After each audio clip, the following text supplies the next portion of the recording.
नमस्कार, न्यूज 24 देख रहे हैं आप। मैं हूं आपके साथ डॉक्टर मीना शर्मा।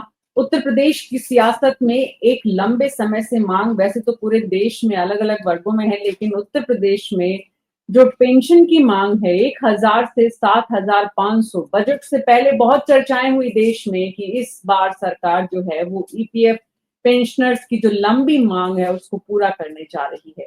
लेकिन इनका इंतजार खत्म होने का नाम नहीं ले रहा है और इसीलिए चिंता है तमाम पेंशनर्स समाज से जो जुड़े हुए लोग हैं उनकी। और इसी चिंता के मद्देनजर आज हम एक बार फिर से हमारे खास मेहमानों के साथ इस बात को समझने की कोशिश कर रहे हैं कि 1,000 से 7,500 तक कब होगी ये पेंशन। हमारे साथ के एस तिवारी, राष्ट्रीय उपाध्यक्ष ईपीएस 95 से जुड़े हुए हैं। ओम शंकर तिवारी जी, प्रदेश अध्यक्ष ईपीएस 95। राजीव भटनागर, राष्ट्रीय सचिव ईपीएस 95। और रमाकांत नरगुट जी हैं, नेशनल चीफ कोऑर्डिनेटर हैं नैक के। आप सभी का बहुत बहुत स्वागत है। उत्तरकाल में आज हर दिन हम कोशिश करते हैं कि समाज से जुड़े हुए अलग अलग वर्गों की जो समस्याएं हैं, मुद्दे हैं, उनको सरकार के सामने रखें और यही हमारी जिम्मेदारी भी है। इसलिए उत्तरकाल में न्यूनतम पेंशन 1,000 रुपए से बढ़ाकर 7,500 प्रतिमाह कब होगी सवाल है। ईपीएस पेंशनर्स की मांग को पूरा करने के लिए सरकार क्या कर रही है और ये डीए की मांग पेंशन के साथ साथ कब पूरी होगी, ये समाज के लोग, चिंतित लोग जो हैं वो सवाल कर रहे हैं और इसका जवाब सरकार को देना है। हमारे साथ पैनलिस्ट तो तमाम जुड़ चुके हैं।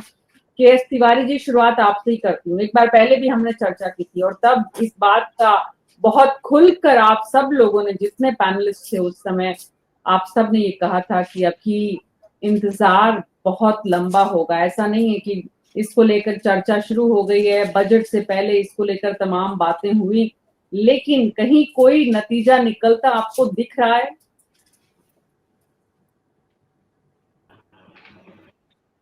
मीना शर्मा जी नमस्कार।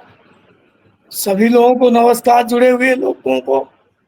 रमाकांत जी हमारे चीफ कोऑर्डिनेटर हैं, राजीव भटनागर जी राष्ट्रीय सचिव हैं, ओम शंकर तिवारी जी प्रदेश के अध्यक्ष हैं और बीपी मिश्रा जी मुख्य समन्वयक है उत्तर प्रदेश।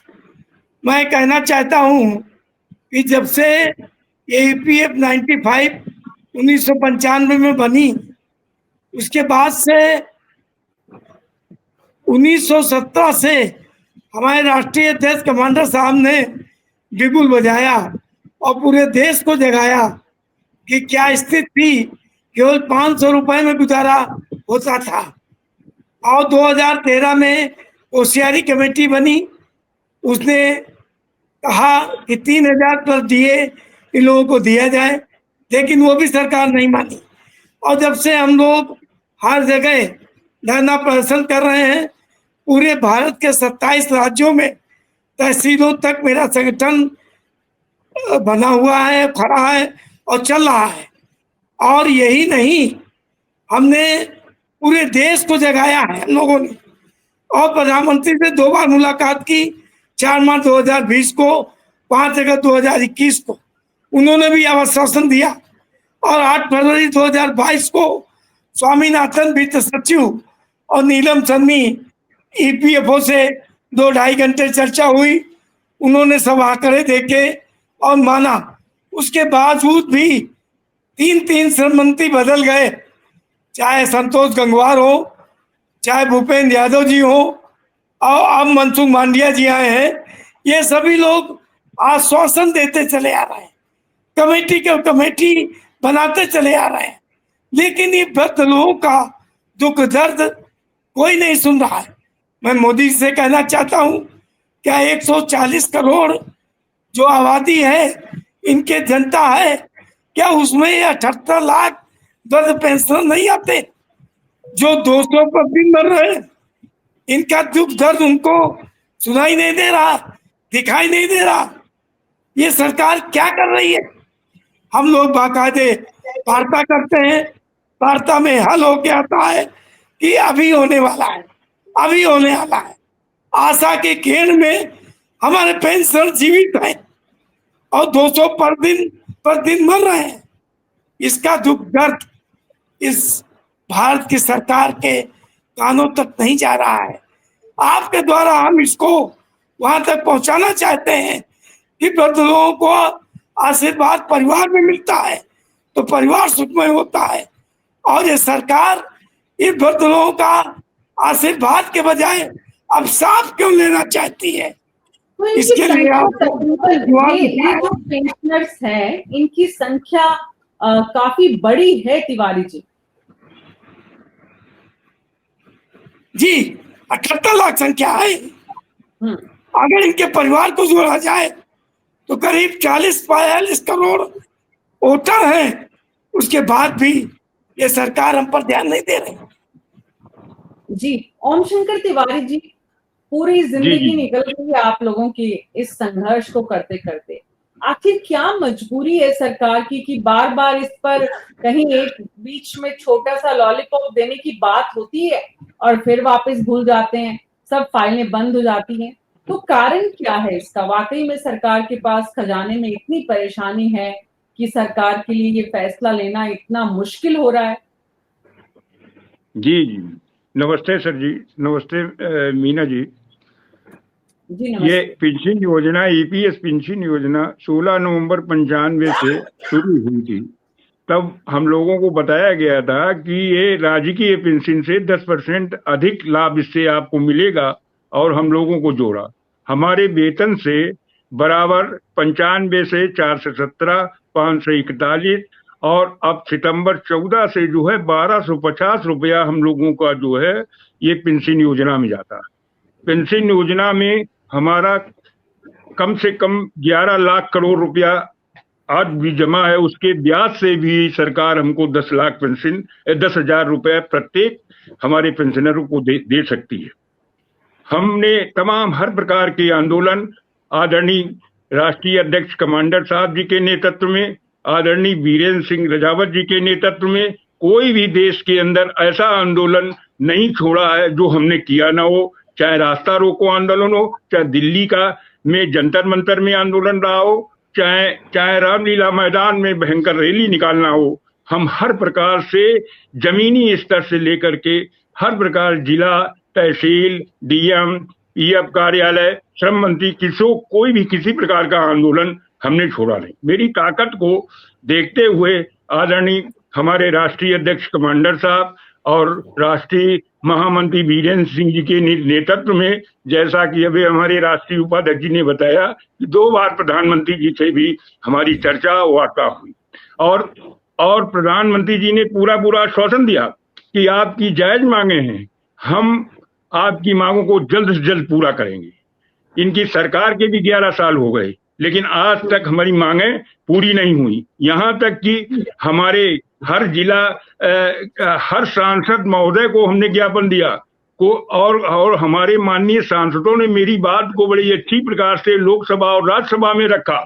क्या प्रधानमंत्री जी हमारे आदरणीय सुना नहीं कि हमारे दुख दर्द को सुना नहीं?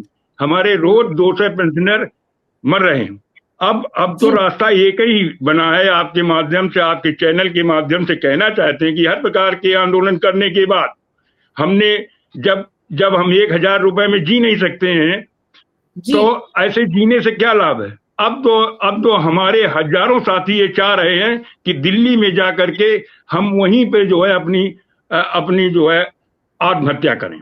ये स्थिति हम लोगों की आ गई। तो आपसे निवेदन है कि मेरी मांग को आप सरकार तक पहुंचाएं। और हमारे पेंशनरों के अंदर बड़ा रोष है, 2-2.5 से हमारे पेंशनर रोज जा रहे हैं। ओम शंकर तिवारी जी, आप तो बहुत वरिष्ठ हैं, अनुभवी हैं। आत्महत्या किसी भी समस्या का समाधान नहीं है। समाधान है सरकार तक अपनी बात पहुंचाना। जंतर मंतर पर आप लोग जा रहे हैं, बड़ी संख्या में जा रहे हैं, तो वहां पर सरकार को आप समझाएं। इतना ज्यादा कष्टपूर्ण, राजीव भटनागर जी, अगर इतनी बड़ी संख्या में पेंशनर्स को आत्महत्या का रास्ता अपनाना पड़ रहा है कि भाई हम तो सामूहिक, जिस तरह से ओम शंकर तिवारी जी ने कहा है, सामूहिक आत्महत्या का एक प्रयास या कदम या योजना जो है वो सरकार पे किसी तरह का कोई दबाव या सरकार की संवेदनशीलता को जगाने का काम कर पाएगी? देखिए, हम लोगों ने हर लोकतांत्रिक तरीके से आंदोलन किए हैं। संसद में जितना ये क्वेश्चन उठा ईपीएस 95 का, कोई भी मैटर इतना नहीं उठा होगा हर पार्टी के सांसद ने, चाहे वो कांग्रेस का हो, समाजवादी हो, शिवसेना हो, सीपीआई, मतलब हर पार्टी, इवन बीजेपी के सांसदों ने भी ये मैटर उठाया, क्योंकि उन्होंने करीब से देखा कि कितने लोग परेशान रहते हैं और उनकी समस्या का हल होना चाहिए। आज तक हमको किसी ने मना नहीं किया कि आपकी जेन्युइन प्रॉब्लम नहीं है, हर एक का कहना किया, पर समस्या का हल नहीं हो रहा है। अब क्या करे, आदमी जो 60 साल का हो गया वो घर में अपने बच्चों नाती पोतों के साथ खेलने के, उसके साथ बैठने के टाइम में आराम करने का, और उसको सड़क पे उतरना पड़ा। मजबूरी ये है कि अगर आप 1000, 1200, 1500 रुपए किसी को पेंशन देंगे तो वो खर्चा कैसे चलेगा। दूसरा, रिटायर होने के बाद चलिए कई जगह था कि उसमें मेडिकल फैसिलिटी थी कि आपको रिएम्बर्समेंट हो जाता था, इसमें मेडिकल भी नहीं होती। आप डॉक्टर को दिखाने जाइए, 500, 1000 रुपए तो उसकी फीस है। अगर दिखा लिया तो आप दवा नहीं ले सकते। अगर आपने सिलेंडर ले लिया 850 रुपए का, तो खाना नहीं बना सकते, उसके आगे खाना कहाँ से बनाएगा आदमी। तो आदमी क्या करे। और ये सब जो है, आप मैडम, एक तो पहले आपका बहुत बहुत धन्यवाद, मैंने पहले भी आपके वीडियो देखे हैं डॉक्टर मीना शर्मा जी, जो आप हम लोग की समस्याओं को उठाती हैं, और बड़ा आपका बहुत बहुत धन्यवाद इसलिए। और हम लोग तो हर जगह कोशिश करते हैं कि हम लोग की समस्या उठाएं शांतिपूर्ण तरीके से। अब ये आप समझ लीजिए कि हर तरीके से हम लोगों ने, हर सांसद, हर मंत्री, हर एक से कहा कि हमारी इन समस्याओं को सुनिए। और इसमें जो लोग हैं वो आपको पता है, HAL, NTPC, ONGC, जितने रोडवेज हैं, हर स्टेट के रोडवेज हैं, जितने कॉर्पोरेशंस हैं हर स्टेट के, और सबसे बड़ी बात यह है कि आपका मीडिया हाउस भी, आप लोग भी इसमें शामिल हैं। जो रिटायर होंगे तो आपको कितनी पेंशन मिलेगी वो हम लोग भुगत रहे हैं। तो हमारा कहना ये है कि देखिए, हम लोग कोई एक्स्ट्रा चीजें नहीं मांग रहे हैं, ना हमने कोई अनुदान मांग रहे हैं। जो हमने कंट्रीब्यूशन दिया है उसके हिसाब से हमको जो है पेंशन मिलनी चाहिए। अच्छा, जब स्कीम ये लागू, हम लोग जब सर्विस कर रहे थे तो हम लोग के पास कोई ऑप्शन नहीं था दूसरा कि आप ये ले लीजिए, ये ले लीजिए, ये ले लीजिए। अगर हम लोगों ने गलत ऑप्शन चूज किया होता तो हम लोगों की जिम्मेदारी होती। हमारे पास कोई ऑप्शन ही नहीं था, यही ऑप्शन था, इसी में हमें पेंशन मिलेगी, इसमें आप कंट्रीब्यूशन दीजिए और सरकार देगी इसमें। पर अब जब पेंशन मिल रही है तो वो इतनी कम है कि कौन कैसे जिंदा रहे। और ये ऐसा नहीं है कि EPFO के पास फंड नहीं है। अब हम लोगों की कई बार मीटिंग हुई, मैं उसमें शामिल रहा इत्तेफाक से, यूपी की तरफ से, नॉर्थ इंडिया की तरफ से, और हम लोगों ने प्रेजेंटेशन दिया। 9 लाख करोड़ का EPS का इनका पेंशन फंड है, जिसपे 58,000 करोड़ रुपए पर मंथ पर ईयर ब्याज आता है। आप इससे ब्याज से ही हम लोगों की पेंशन बढ़ा सकते हैं। यूपीएस में 18.5% कंट्रीब्यूशन सरकार देती है, और EPS में 1.16% देती है। तो ये सब ऐसा है, ये इतनी सारी समस्याएं, इतनी ज्यादा वो है कि हम लोग कई घंटों बात कर सकते हैं अगर हम लोगों से बात की जाए। जी, बिल्कुल बिल्कुल बिल्कुल राजीव भटनागर जी, शुक्रिया हमारा उत्साह बढ़ाने के लिए। और न्यूज़ 24 की हमेशा कोशिश होती है कि जनहित के मुद्दों को उठाए, और हमारे दर्शक जो इस कार्यक्रम को देख रहे हैं, इतनी बड़ी संख्या है पेंशनर समाज की, अगर वो लोग इस कार्यक्रम को देखते हुए हमारे जो तमाम पैनलिस्ट हैं उनसे कोई सवाल करना चाहते हैं, तो जरूर न्यूज़ 24 की जो यूट्यूब चैनल है और फेसबुक पेज है उस पर आप कमेंट बॉक्स में जाकर अपने सवाल या कोई सुझाव आप लिख सकते हैं, साझा कर सकते हैं। हमारे साथ एक दर्शक जुड़े हुए हैं जिनका नाम है सुबोध कुमार। हालांकि उनकी क्या जाति है वो उन्होंने नहीं लिखा है, लेकिन सुबोध कुमार जी की बड़ी शिकायत है, बड़े परेशान है वो। और वो परेशान है, उनको विषय से इतना वाकिफ नहीं है, वो विषय की चिंता भी नहीं है, ये कितनी बड़ी परेशानी है, समस्या है, इससे बेखबर उनकी चिंता जो है वो मैं हमारे तमाम पैनलिस्ट के साथ साझा करना चाहती हूँ। सुबोध जी लिख रहे हैं कि एंकर भी ब्राह्मण है और सारे गेस्ट पैनलिस्ट भी ब्राह्मण हैं। कितना जातिवादी चैनल है। देखिए, अब चैनल पे पैनलिस्ट बैठे हैं, वही बताएंगे कि किस तरह का चैनल है, हमसे ज्यादा वो समझते हैं। ना कोई दलित, ना ही कोई पिछड़ा। अब पैनल बनाते समय भी इन सब बातों का ध्यान रखना कितना जरूरी है, मैं उस विषय में नहीं उलझना चाहती हूँ। मैं सिर्फ हमारे पैनलिस्ट जो तमाम हैं उनके साथ हमारे एक दर्शक की साझा कर रही हूँ। और वो चिंता मुझे इसलिए वाजिब भी लगती है क्योंकि देश में सब कुछ जातिवाद के आसपास केंद्रित हो गया है। वो एक अलग बात है कि जो विषय पर हम चर्चा कर रहे हैं उसकी कोई जाति नहीं है। 78 लाख उसके जो एम्प्लॉय हैं वो किसी एक जाति या समाज से जुड़े हुए नहीं हैं। और मेरे ख्याल से वो 78 लाख ब्राह्मण भी नहीं है। तो सुबोध कुमार जी प्लीज आप दुरुस्त करिए अपने आप एक लाइन का जवाब देना चाहेंगे मैडम। हम जी, ये जी, जो लोग राज- काम कर रहे हैं ना, वो हमारे हाँ, साथ वही सब लोग जुड़े हुए हैं। हम लोगों को तो पता ही नहीं कि हम लोग किसके लिए काम कर रहे हैं। बस वो ईपीएस है, हाँ, वही धर्म है हमारा, वही जाति है और वही हमारा संप्रदाय है। सारे हम लोगों के साथ में तो इतने लोग जुड़े हुए हैं, हमने कभी किसी की जाति का तो ध्यान ही नहीं दिया। अपनी तो आपने आज बताया कि ये सब बैठे हैं, तो हमें लगा कि हम कौन से वर्ग के, हमें तो पता ही नहीं था। हम तो ईपीएस जी, पेंशनर मैं खुद भी उसी सोच के साथ बढ़ती हूँ। मेरे हिसाब से तो देश हिंदुस्तान में रहने वाले नागरिकों की सिर्फ एक ही जाति है कि वो नागरिक हैं, और उसी तरह से हमें आगे भी बढ़ना चाहिए। बहरहाल हम आगे बढ़ते हैं। रमाकांत जी, आप बचे हुए हैं इस पैनल में, भटनागर जी भी बचे हुए थे, लेकिन रमाकांत जी, बात ये है कि हमें वापस अपने विषय पर आते हैं। ये इतना इम्पोर्टेंट नहीं है, लेकिन मैंने जैसा पहले कहा, मुझे सुबोध जी की चिंता हुई, क्योंकि इस देश में इतना ज्यादा जातिवाद का जहर जो है वो घुला हुआ है। हर राजनीतिक दल, हर राजनेता, हर समाज इस जातिगत जो जहर इतना जबरदस्त फैला हुआ है, इससे पीड़ित है, इससे दुखी है, इससे परेशान है, और इसलिए इस तरह की बातें भी सामने आती हैं। लेकिन जो हमारा विषय है, 78 लाख लोग जिस विषय से परेशान हैं, उससे संबंधित भी हमारे दर्शक इस सवाल जो हमारे पैनलिस्ट हैं उनसे करना चाहेंगे, तो जरूर हम उनके सवालों को लेंगे। अभी मैं रमाकांत जी आपके साथ आगे बढ़ती हूँ। जिस तरह से ओम प्रकाश तिवारी जी ने कहा, रमाकांत जी, कि इतना ज्यादा दुखी है पेंशनर समाज कि अगर अब इस विषय पर सरकार ने फैसला नहीं लिया तो किस हद तक जा सकते हैं। वाकई में संगठन से जुड़े हुए तमाम लोगों ने सोच समझकर इस तरह की, मतलब इस तरह का कदम उठाने का फैसला किया है। नमस्कार मीना जी, जी मैं नमस्कार। रमाकांत बेंगलुरु से बात कर रहा हूँ।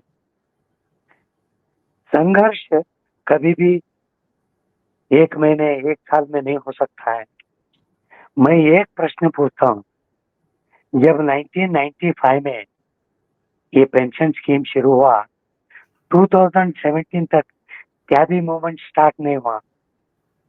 गवर्नमेंट ने सोचा ये सब पैसा हमारा ही है, बोल के बैठ गया, मजाक कर रहे थे। जब हमारी नेशनल एजुकेशन कमेटी ये मूवमेंट स्टार्ट हुआ, तब गवर्नमेंट ने उठ के बैठा, अरे भाई इनको हम पैसा वापस देना पड़ता है। आपको 7-7.5 साल हो गया हमारा संघर्ष, मगर लास्ट दिसंबर से जो एकमात्र organization national education committee has called to discuss with government, कौन सा भी ऑर्गेनाइजेशन नहीं बुलाया सरकार। मैं भी एक पार्टी हूँ उसमें, प्राइम मिनिस्टर से मिले, फाइनेंस मिनिस्टर और लेबर मिनिस्टर, सब लोगों को मिले। ये हमारी रिक्वायरमेंट सरकार की दिमाग में गया है, ये हमारी प्रोग्रेस है, हमारी सक्सेस भी है। आज नहीं तो कल हमारा सक्सेस 100% गारंटी, बिकॉज हमारी एनएसी के तमाम 27 स्टेट लोग जो है ना, दिन रात काम करके हर कार्यक्रम को सक्सेस करने से ये स्टेज में हम लाए हैं। सब कार्यक्रम कर चुके हैं हमारे भटनागर साहब, तिवारी साहब जो बताए। हाँ मालूम है, हम आखिरी कार्यक्रम एक बनाने जा रहे हैं। हमने थ्रू हमारी जितेंद्र सिंह जी प्राइम मिनिस्टर के पीए, और बाद में हमारी लेबर मिनिस्टर और हेमा मालिनी, इन सब के थ्रू हमने मोदी जी को बुल्डाना को इन्विटेशन दिए हैं। 15 अप्रैल से 15 मई तक आप आइए। हमारी लोग 6.5 ईयर से फास्टिंग में बैठे हैं, उनको कैसे समझा के बोल सकते हैं। और हमारी 78 लाख पेंशनर्स को कुछ विषय बोलिए। ये बोलते हुए कल ही हमने फडणवीस महाराष्ट्र चीफ मिनिस्टर, उनसे भी बात करें, और एमपी बुल्डाना उनसे भी बात करें। ये प्रोटोकॉल होता है, just we cannot call prime minister sir to Buldhana, ये सब पॉजिटिव तरीके से जो चल रहा है। हमारी जीत 100%। हम मई 15 तक जरूर हमारी 78 लाख पेंशनर को पेंशन मिलेगा। नहीं मिले तो देखेंगे, आगे तलवार हमारे हाथ में अभी नीचे नहीं रखे, संघर्ष कंटिन्यू होगा। मैं सब पेंशनदार बताता हूँ कि don't get disheartened, don't worry, हम सब आपके साथ है, आप सब हमारे साथ रहिए। हम जीत के आपको पेंशन दिला के ही देंगे। धन्यवाद जी। बीपी मिश्रा जी बड़े कॉन्फिडेंट है। रमाकांत जी, हमारे न्यूज 24 में कोशिश सिर्फ समाज के तमाम वर्गों की चिंता ही नहीं है, बल्कि देश के अलग अलग हिस्सों के लोगों को एक साथ पैनल में लाने की भी होती है। मुद्दा यूपी का है, और यूपी ही क्यों बल्कि तो पूरे देश, दरअसल तो पूरे देश की चिंता है। BP Mishra ji, audio on करिए प्लीज। नमस्कार शर्मा जी, और अपने जी पैनल के सभी साथियों को मेरा नमस्कार। मैं गोरखपुर से बिलोंग करता हूं और अपनी बात बड़े ध्यान से मैंने पैनलिस्ट अपने हमारे जो वरिष्ठ साथी हैं उनका सुन रहा था। मैडम, यह जो है केवल 78 लाख पेंशनर्स की बात नहीं है, इसमें 6.5 करोड़ वह लोग हैं जो आज नहीं तो कल अपनी सेवा दे करके 60 साल के और वो सेवानिवृत्त होंगे। जितना पैसा उन्होंने जमा किया है, हम सरकार से भीख नहीं मांग रहे हैं, सरकार हमसे जो चाहे वह जो है कह के दे। हमारी यही जो संघर्ष है, अब अधिकांशतः हमारे साथी जो है 60 से ऊपर, 65 से ऊपर, 70 80 तक के हमारे साथी हैं, और डेली जो है वह इसी आशा में 250 से 300 हमारे साथी जा रहे हैं। कितनी वेदना है, सरकार इसको नहीं समझ रही है। आश्वासन पे आश्वासन रहे, हमारी वेदना तो समझो। हमारी जो जाति में धर्म हमारा नहीं, हमारा जाति धर्म एक ही है, हम कामगार हैं। हमारा जाति धर्म कामगार है, हमारा धर्म कामगार है, हमारी निष्ठा कामगार है। हम जो है उसी को, जैसे आप कहते हो कि सबका साथ, सबका विश्वास, सबका विकास, तो महोदय हम जो है 6.5 करोड़ वह लोग भी हैं, और 78 लाख जो हमारे पेंशनर्स हैं, जिनमें डेली जो है 200-250 लोग जो है वह हमारा साथ छोड़ के जा रहे हैं। माननीय प्रधानमंत्री जी, जरा यह सोचिए कि हमने जो हमारे देश का प्रधानमंत्री अगर कोई बात कहता है तो मान लिया जाता है कि वह जो है हमारी मांग पूरी हो गई। आश्वासन दे दिया आपने, और क्या कहूं, 5 साल हो गए। अगर प्रधानमंत्री जी थोड़ा सा गौर करिए कि अगर देश का हमारा सर्वोच्च लीडर, हमारा सर, इस देश का ही नहीं पूरे विश्व का जो है एक सर्वमान्य नेता, वह कोई बात कहता है और वह पूरा नहीं होता है, उस पर जो है वृद्ध जो है वह कहीं और नहीं जा सकते हैं, वह कोई और सुविधा उन्हें नहीं मिल सकती है पेंशन के नाम पर। तो महोदय जरा उसका ध्यान रखिए। आप तमाम बांट रहे हैं, हमें तो हमारे में से ही दे दीजिए, यही मेरा निवेदन है, यही मैं सबसे जो है आग्रह करता हूं। और आपका बहुत बहुत धन्यवाद कि आपने हमारे लोगों की पीड़ा सुनी और उसको पहुंचाने का काम कर रहे हैं। हमारे लोग अब बर्दाश्त नहीं कर पा रहे हैं इसको कि हम कैसे जो है, जो साथी हमारे गए हमारे साथ काम करते हुए, अब उनके सोचिए, उनके परिवार को सोचिए कि उनके साथ क्या गुजरी होगी। वह आशा लिए हुए और चले जा रहे हैं।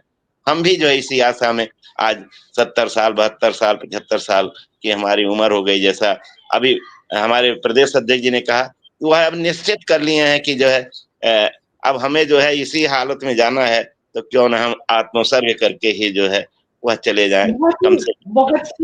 बहुत ही अनफॉर्चुनेट, दुर्भाग्यपूर्ण है ये स्थिति जो है।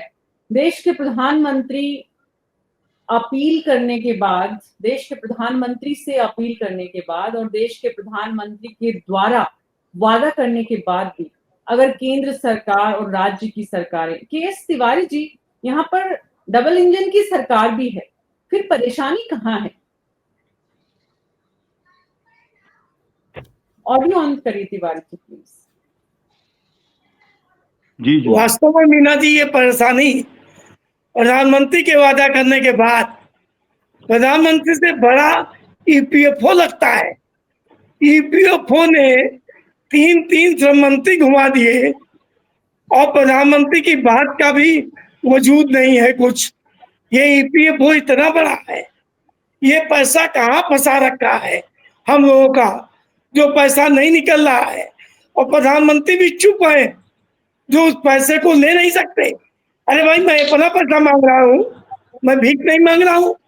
जो मैंने जमा किया है अपनी 40 साल 45 साल नौकरी करने के बाद, अपनी वेतन से कटौती करके, अपने लास्ट टाइम के लिए, रिटायरमेंट के बाद जीविका चलाने के लिए मैंने पैसा जमा किया है। किसी बैंक में जमा करते तो रिकरिंग के रूप में मिलता, और अब प्रधानमंत्री जी ने यहाँ तक कह दिया कि हम पेंशन के नाम पर हम लोगों का राशन कार्ड नहीं बन सकता, पेंशन के नाम पर आयुष्मान कार्ड नहीं बन सकता।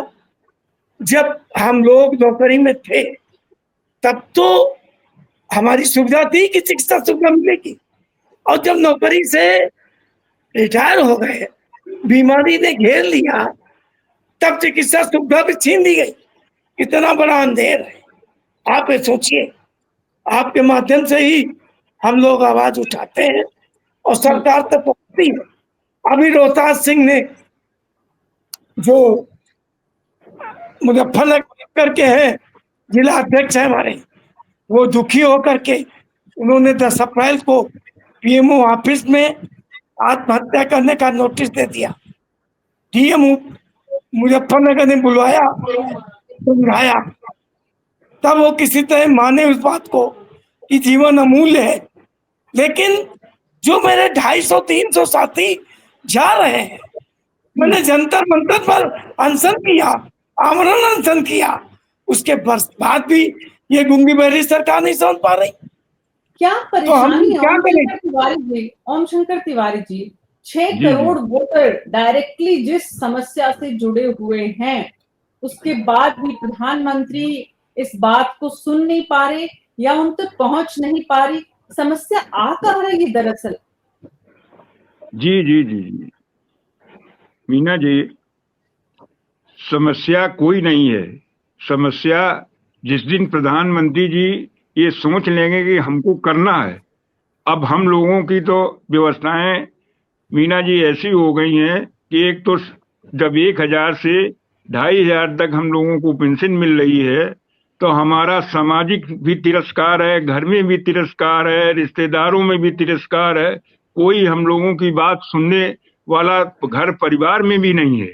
अब ये कमांडर साहब आदरणीय वीरेंद्र सिंह जी की देन है, जो देश के अंदर ये बुजुर्गों का सबसे बड़ा संगठन तैयार किया, पूरी ताकत से हर प्रकार के आंदोलन भी किए, और यहाँ तक कि मेरी ताकत को देखते हुए आदरणीय प्रधानमंत्री जी ने 2 बार हमारे अध्यक्ष और महामंत्री जी को आश्वासन दिया कि आपकी जायज मांग है, हम जल्द पूरा कर रहे हैं। हम लोग हर प्रकार के आंदोलन किए, कोई आंदोलन नहीं में हम लोगों ने छोड़ा। यहाँ तक कि चाहे लोकसभा हो चाहे राज्यसभा हो, वहां माननीय सांसद हो ने भी मेरी बात को बड़े अच्छी ढंग से रखा।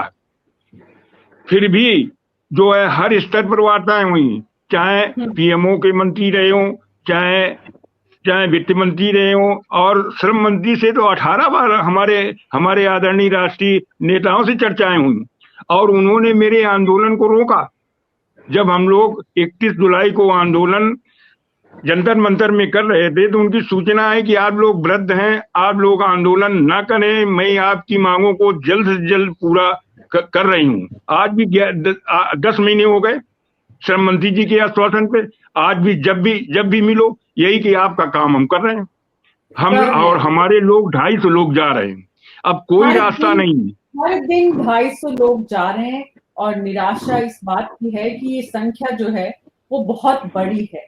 सीनियर सिटीजन इस देश के जो वृद्ध जन हैं, जो इस वक्त परेशान है, आने वाली पीढ़ी की बात तो बाद में करेंगे।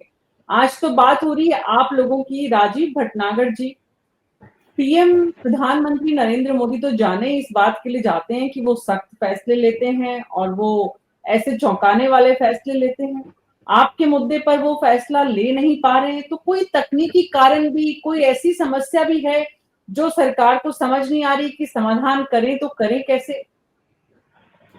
नहीं, समस्या कोई ऐसी नहीं है कि जो सरकार समाधान नहीं कर सकती, तो बहुत छोटी सी समस्या है।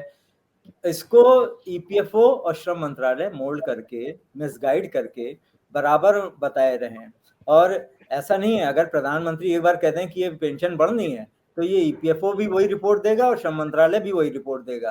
पर उसमें ढिलाई चल रही है, लोग सोच रहे हैं कि ये तो वृद्ध हैं, इनको जाने दो। और आपके ये समझ लीजिए, भारतीय संस्कृति हो या कोई भी हो, सबसे पहले घर में ये पूछा जाता है, जो सबसे बड़ा होता है, कि तुमने खाना खाया कि नहीं खाया, तुम्हें कोई तकलीफ है कि नहीं है। यहाँ सारे वृद्ध लोग परेशान हैं और बाकी लोग मौज कर रहे हैं। और अच्छा, ये भी नहीं कोई मांग रहे हैं, आप तो फ्री वाली कई योजनाओं में दे रहे हैं, अच्छी बात है, दीजिए, कोई बात नहीं है, पर जिन्होंने कंट्रीब्यूशन दिया है उनको तो देना चाहिए। आप ये देखिए कि जब मोदी सरकार आई थी, तो इन्होंने कहा था कि गैस सब्सिडी जिसको नहीं चाहिए, जो लोग सक्षम हैं, वो अपना एक मिस कॉल करें, उस पर यस या नो कर दे, सब्सिडी उनकी खत्म हो जाएगी। लाखों लोगों ने देश हित में काम किया ये, कि हमें नहीं चाहिए सब्सिडी, हम तो ऐसे ही चला लेंगे। हमारा कहना ये है कि जितने राजनीतिक हैं, मंत्री हैं, इन सब से मोदी जी को पूछना चाहिए कि आपको पेंशन चाहिए कि नहीं चाहिए, एक मिस कॉल दो, हमें चाहिए कि नहीं चाहिए। क्योंकि मंत्री और सांसद ऐसे हैं कि नहीं, ये तो पहले ही बात हो चुकी है राजीव जी, कि जब देश के प्रधानमंत्री ये कह चुके हैं कि वो इस मांग को पूरा करने जा रहे हैं, इसका मतलब उनके पास सारी जानकारी है। और हाँ। सारी जानकारी होने के बाद भी अगर सरकार ऐसा नहीं कर रही है, तो कौन उन श्रम मंत्रालय के ऐसे अफसर हैं जिनकी इतनी ताकत है कि वो प्रधानमंत्री को भी भ्रमित कर रहे हैं, मिसगाइड कर रहे हैं। और प्रधानमंत्री, कम से कम नरेंद्र मोदी भ्रमित होने वाले प्रधानमंत्री है नहीं। हाँ, तो नहीं, ये ऐसे आंकड़े दिए जाते हैं, आपको मैडम बताएं कि पेंशन फंड के आंकड़े जब ये दिए जाते हैं, तो उसमें दिखाया जाता है कि फंड लॉस में है। और जब ओवरऑल इनका ईपीएफओ का देखा जाता है, तो उसमें बताया जाता है इतना प्रॉफिट आ रहा है।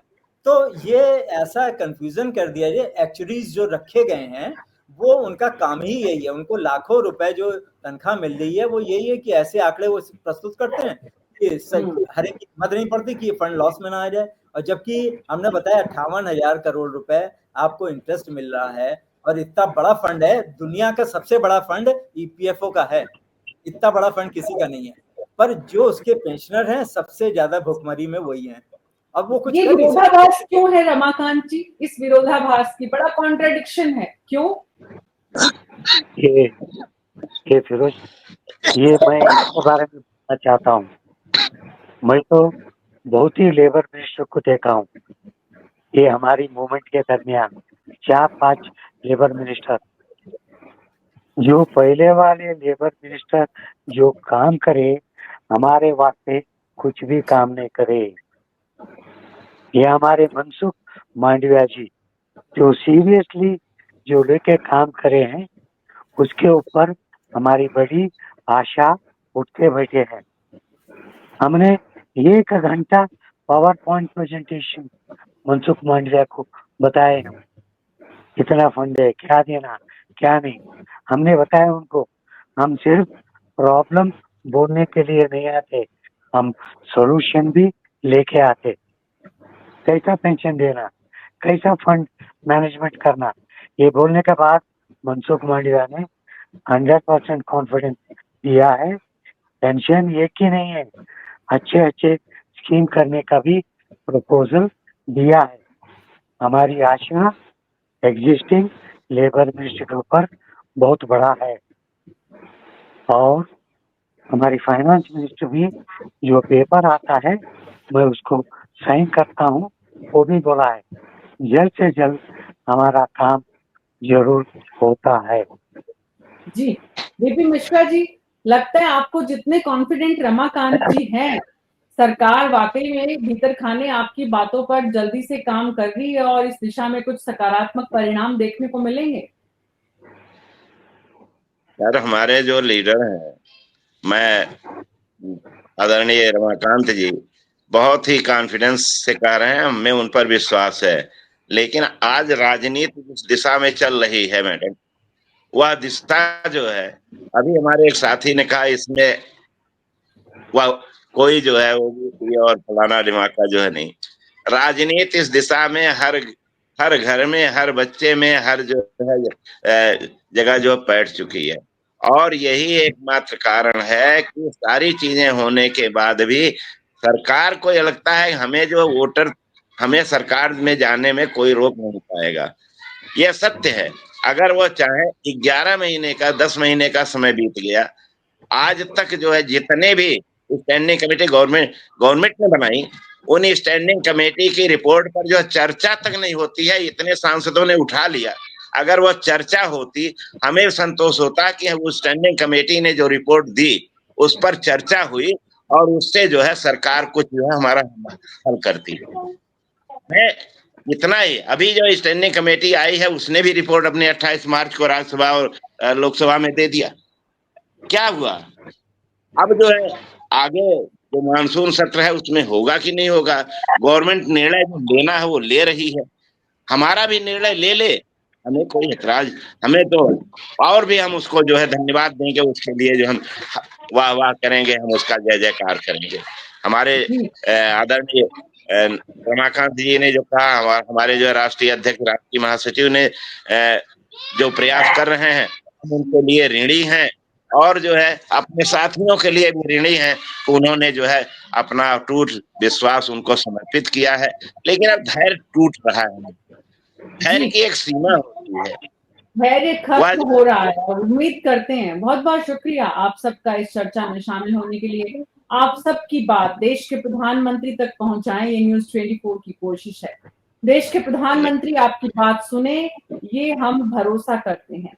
देश के तकरीबन 78 लाख से ज्यादा पेंशनर्स अगर इस तरह से परेशान हैं और दिल्ली में आकर जंतर मंतर पर सामूहिक आत्महत्या रास्ता अपनाने की अगर बातें करने लगे हैं, 200 से 250 की संख्या है इन लोगों की, इन पेंशनर्स की जो हर साल हर दिन मौत के आगोश में जा रहे हैं। इससे इस विषय की गंभीरता को समझा जा सकता है। उम्मीद करते हैं केंद्र सरकार इस विषय की गंभीरता को समझेगी और देश के प्रधानमंत्री द्वारा किए गए वादे को पूरा करेगी।